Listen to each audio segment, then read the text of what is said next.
I love it when I record for 13 minutes and then realize that my microphone isn't plugged in. So, let's, take two. Okay, so I want to do a book haul because I haven't done one in a long time. It's going to be a mix of physical books, ebooks, and Audible. So, what I have collected over the past few months, this isn't all of it, it's just a brief overview. So, I have with me right now, two books from Book of the Month. I started reading this already. This is The Clockmaker's Daughter by Kate Morton. That's the naked book cover. I was reading it. This is the cover. And, let's see. I'll read you guys the synopsis. My real name, no one remembers. The truth about that summer, no one else knows. In the summer of 1862, a group of young artists led by charismatic and talented Edward Radcliffe descends upon Birchwood Manor in the banks of the upper Thames. Their plan? To spend a secluded summer month in a haze of inspiration and creativity. But by the time their stay is over, one woman has been shot dead, while another has disappeared. A priceless heirloom is missing, and Edward Radcliffe's life is in ruins.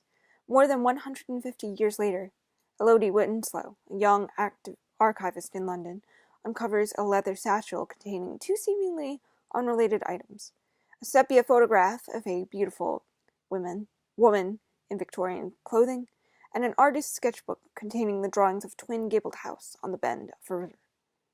Why does Birchwood Manor feel so familiar to Elodie? And who is the mysterious, unidentified woman in the photograph? As Elodie pursues these clues, the lives of the many people who have passed through the house are revealed. There is Radcliffe, whose love affair with his model and muse consumes him. His sister Lucy, who opens a school for young ladies. Leonard Gilbert, a soldier and scholar who retreated to Birchwood after World War I to heal and write a biography of Radcliffe. Juliet, a young widow who takes refuge there with her three small children during the Blitz, and in the present day, Jack Rowlands, who has come far away to search for lost treasures and who meets Elodie when she eventually arrives at the house. Intricately layered and told by multiple voices across time, this is a kaleidoscopic story of murder, mystery, thievery, of art, love, and loss. And flowing through its pages like a river is the voice of a woman who stands outside time, whose name has been forgotten by history, but who has watched it all unfold. Birdie Bell, the Clockmaker's Daughter. That is right up my alley, which is why I bought it. The next one, I believe this is also a thriller. This is Still Lives by Maria Hummel. Kim Lord is an avant-garde figure, feminist icon, and agent provocateur in the LA art scene. Her groundbreaking new exhibition, Still Lives, features portraits in which she depicts herself as famous murdered women: the Black Dahlia, Shandara Levy, Nicole Brown Simpson, among many others, and the works are as compelling as they are disturbing, implicating a culture that is too accustomed to its violence against women. As the city's richest art patrons pour into the Rock Museum opening night, all the staff, including editor Maggie Richer, hope the event will be enough to save the historic institution's flailing finances. Except that Kim Lord never shows up to her own gala. Fear mounts as the hours and days drag on and Lord remains missing. Suspicion falls on the up-and-coming gallerist, Greg Shaw Ferguson, who happens to be Maggie's ex. A rogue gallery of eccentric art world figures could also have motive for the act, and as Maggie gets drawn into her own investigation of Lord's disappearance, she'll come to suspect all of those closest to her. set against a culture that often fetishizes violence, Still Lives is a page-turning exodus into the art world's Hall of Mirrors, and one woman's journey into the belly of an industry flooded with money and secrets. That's fun. And now the next two books are Brit books. Let's start with this one. This is The American Duchess Guide to 18th Century Dressmaking by Lauren Stawell and Abby Cox. They have a historical costuming blog, and they also make historically accurate shoes from the Elizabethan era all the way into the Victorian era. I love them so much. I've learned so much from them, and this is a book. I feel like it's pretty self-explanatory, but it teaches you how to sew various 18th century garments. It has full color pictures, illustrations, references, along with detailed instructions.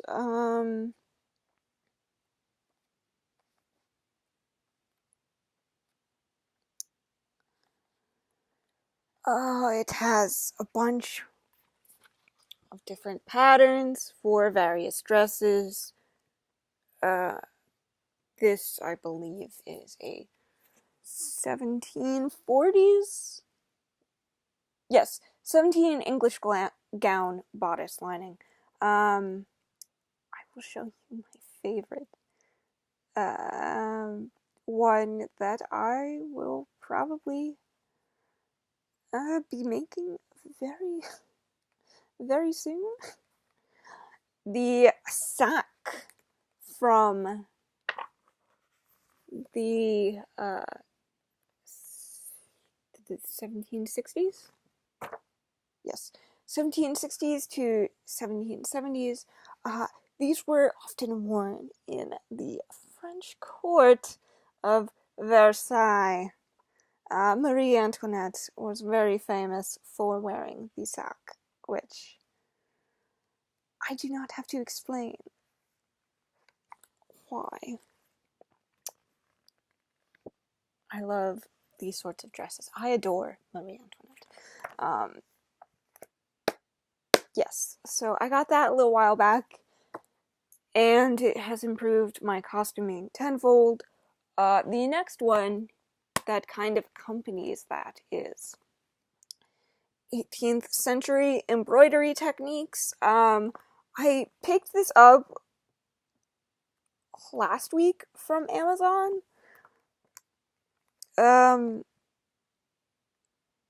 It's beautiful. I was hoping it would be a little bit more instructional, but it has beautiful reference images from pieces actually worn in the 18th century. It gives you a brief rundown of the various tools that they used to make this beautiful embroidery.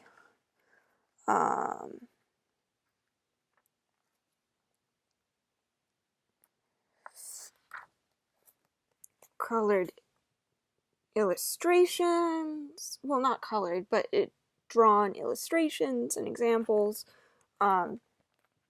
This right here is a man's jacket. Back in the 18th century, especially in the French court,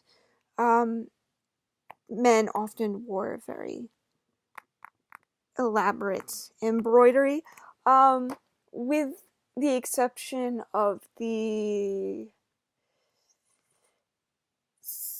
towards the end of the 1790s, this became not so much formal. It was a French style, and the French were not very popular after the beginnings of the French Revolution.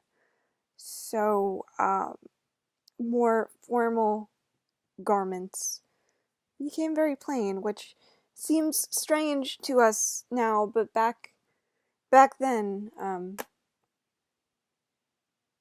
it made sense. Okay, so anyway, ebooks, Kindle. We all know that the e-reader reigns supreme on this channel.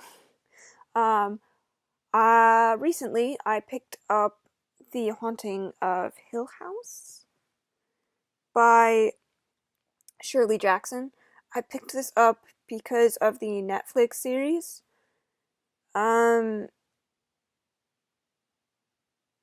Which is apparently very different. I have a sample of The Savior's Champion by Jenna Moreci right here. She is an AuthorTube author on here. If you have not checked out her videos, she's super funny. And you should look her up. I have a graphic novel, John Wick, issue number 3. The Lies of Locke Lamora by Scott Lynch. Yeah.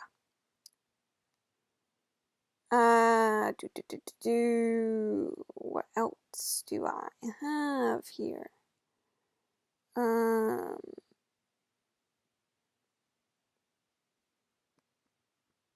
Come on, Kindle. I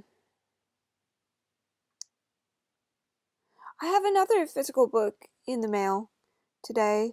It is, it's a non-fiction book, from another part of one of my favorite times in history, the Tudor court, Henry VIII and his 4th wife, Anne of Cleves.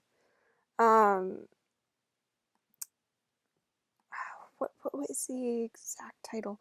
Anne of Cleves, Henry's rejected wife, is it called?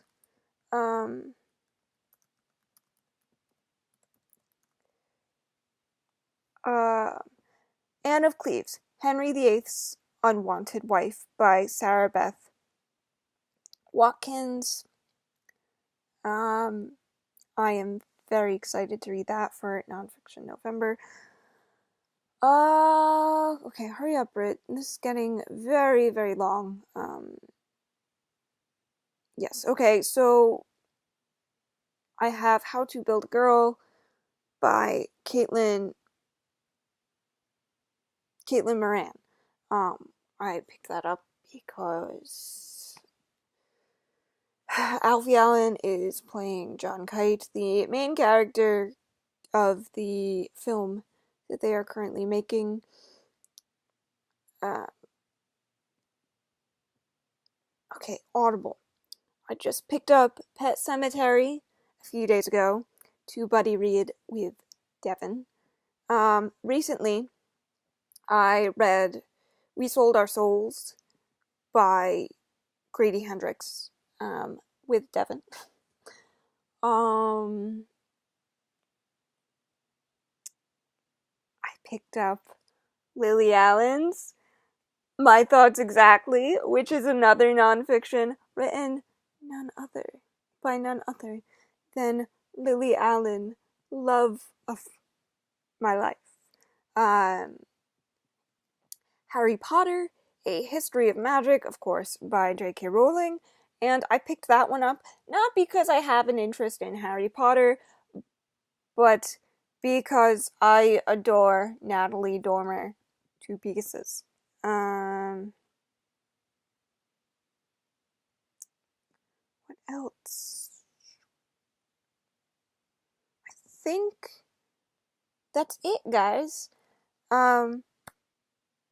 Yeah, hopefully this was interesting. Uh,